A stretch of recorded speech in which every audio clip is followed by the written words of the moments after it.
Shalom Bapak Ibu Saudara, kita kembali meneruskan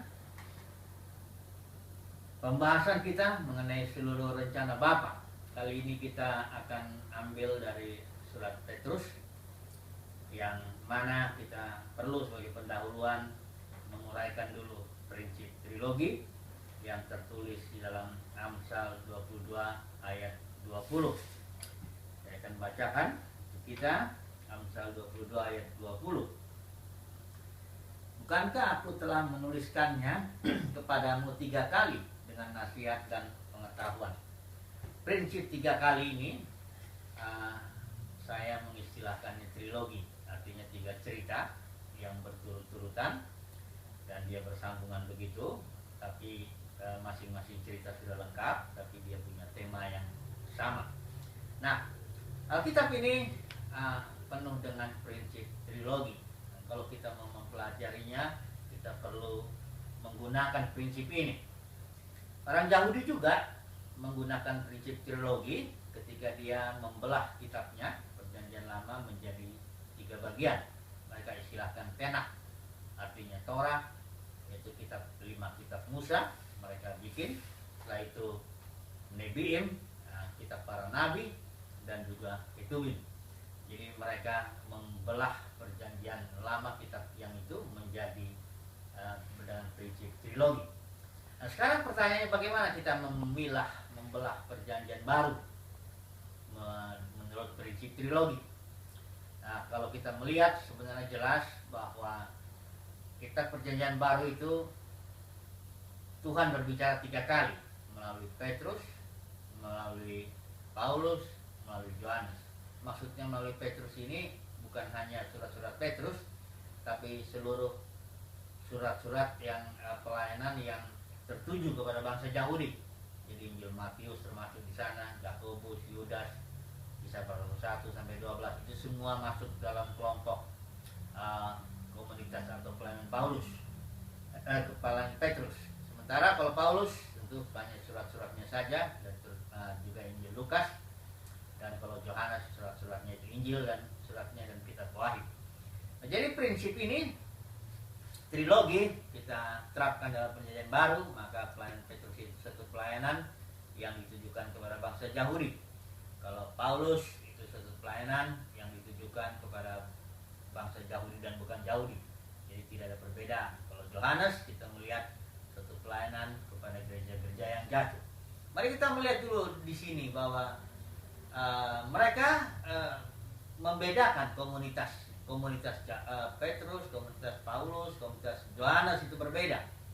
Bahkan Paulus sendiri mengadakan pembedaan ketika dia mengatakan di 1 Korintus 11 ayat yang ke-16, saya bacakan.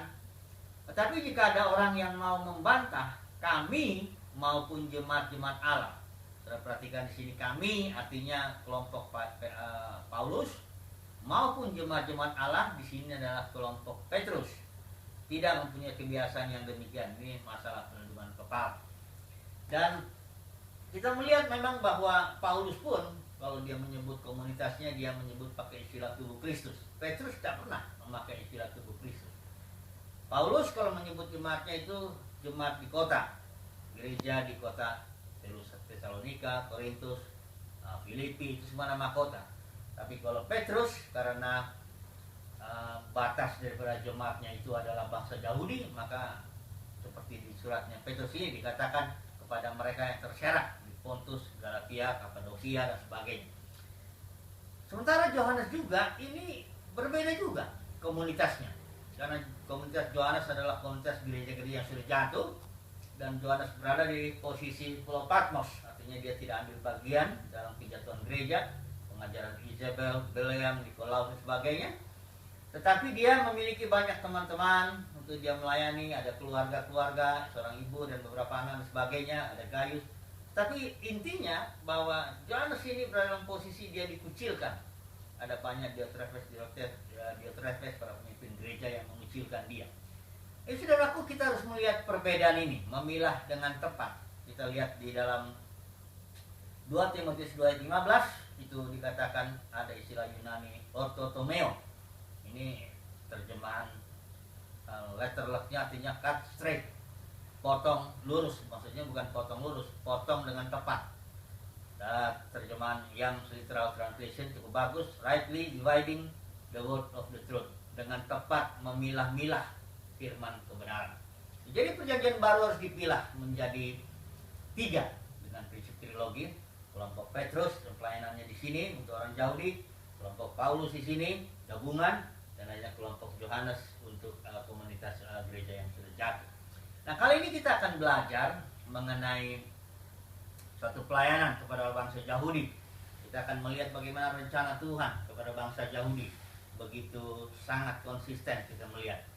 Kita akan mempelajari 3 poin, tetapi yang paling nanti akan kita bahas adalah poin eskatologinya Petrus. Jadi kita akan belajar di situ mengenai pertama, mengenai penderitaan. Petrus menyinggung supaya orang Kristen Yahudi jangan heran kalau mengalami penderitaan. Petrus memberikan nasihat agar meneladani Yesus, karena sifat surat Petrus ini sifatnya nasihat. Dia memberikan satu kesaksian.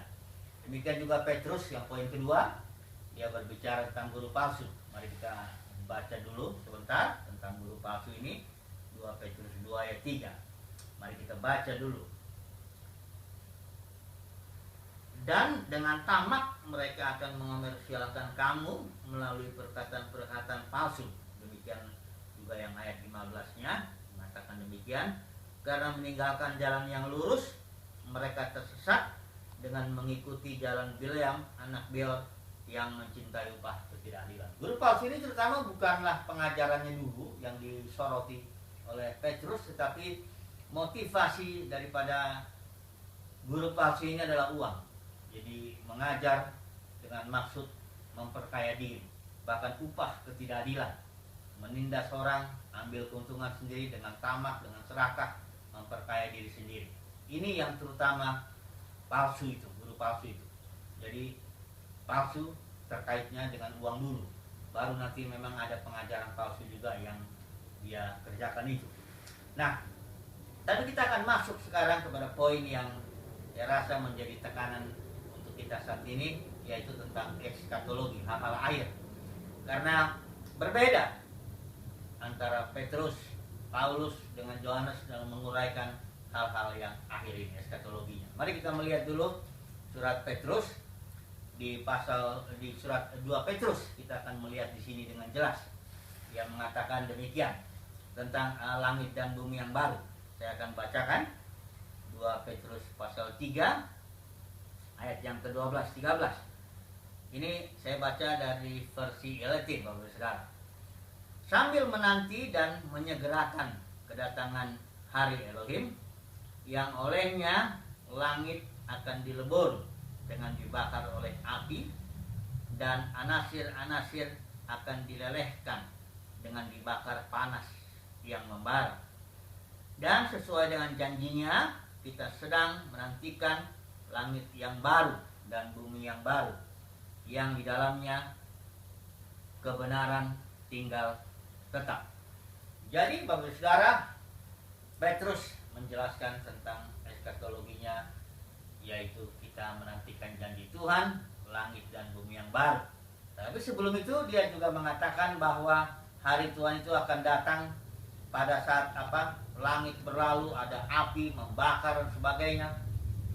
Nah, ini yang perlu kita pahami baik sebelum kita masuk ke dalam eskatologi Petrus, bahwa Petrus mengatakan bahwa akan ada api yang membakar, menghancurkan sedemikian, dan baru timbul langit dan bumi yang baru. Kalau Paulus mengatakan, eskatologi Paulus, dia mengatakan kedatangan Tuhan itu adalah di dalam dan melalui putra-putra Elohim, Roma pasal 8 ayat 19. Yohanes juga mengatakan Wahyu pasal 1:7 bahwa dia datang dengan awan-awan. Awan-awan di sini adalah suatu saksi-saksi. Nah, mari kita melihat dulu, kita bandingkan dulu Petrus dengan Yohanes. Kalau di dalam Yohanes ini juga ada 2 zaman, di mana zaman yang pertama itu takhta Kristus. Setelah zaman ini selesai, dispensasi ini selesai, ada satu zaman di mana takhta Kristus, di mana anak-anak Tuhan, para pemenang memerintah, menghakimi, ya, dalam arti menjalankan penghakiman Tuhan, memerintah selama 1000 tahun. Kemudian ada lautan api, dan barulah masuk kepada zaman langit dan bumi yang baru. Nah, kita melihat di dalam langit dan bumi yang baru ada satu kota. Di situ mempelai anak domba itu adalah kota Yerusalem baru, di mana kota ini di situ dikatakan ada air hidup, ada daunnya yang menyembuhkan bangsa-bangsa. Bahkan di bagian terakhir dikatakan di situ pasal 17 ayat 17, pasal 22, roh serta mempelai wanita berkata marilah, dan yang mendengar biarlah dia berkata marilah. Artinya ada penawaran daripada air hidup oleh Yerusalem baru. Siapakah Yerusalem baru? Jelas di sini bahwa Yerusalem baru itu pasal 21 dikatakan adalah mempelai anak domba, adalah bangsa Yahudi, saudaraku. Jadi mari kita baca dulu pasal 21 ya. Ayat yang ke-9 dan 10 kita bandingkan. Kemarilah, katanya. Malaikat ini mengatakan kepada Yohanes, aku akan menunjukkan kepadamu pengantin wanita, mempelai anak domba. Nah, pasal 10 ternyata yang ditunjukkan adalah kota Yerusalem baru. Berarti mempelai wanita itu adalah kota Yerusalem baru. Artinya mempelai Kristus itu adalah bangsa Yahudi. Nah, kita melihat di sini di pasal di zaman langit dan bumi yang baru, bangsa Yahudi berperan dalam melayani, menjadi terang bagi bangsa-bangsa, menjadi garam bagi bangsa-bangsa, menjadi berkat bagi bangsa-bangsa.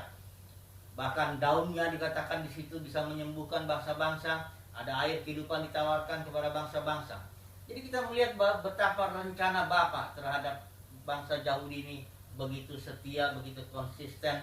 Walaupun bangsa ini barangkali seringkali memberontak, keras kepala, tegak tengkuk, tetapi Bapa tetap merancang rencana yang semula, bahwa bangsa Yahudi harus jadi berkat bagi bangsa-bangsa yang lain.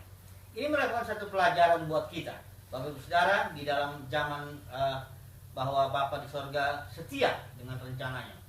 Dia tetap konsisten dengan rencananya. Ini adalah seluruh rencananya, tidak ada perubahan-perubahan. Jadi rencana Bapa dari awal sampai akhir akan dijalankan. Di sini di jalan Yerusalem baru dikatakan bahwa orang Yahudi, bangsa Yahudi akan melayani sampai tidak ada lagi maut, yang merupakan upah dosa, habis semua, dan Bapa menjadi semua dalam semua. Ini luar biasa rencana Bapa bagi bangsa Yahudi. Dan kalau dia setia kepada bangsa Yahudi, maka Bapa juga akan setia kepada saudara saya dan tetap menjalankan rencananya, konsisten dari awal sampai akhir, sampai genap seluruhnya. Semoga sharing kita yang singkat ini boleh menjadi berkat buat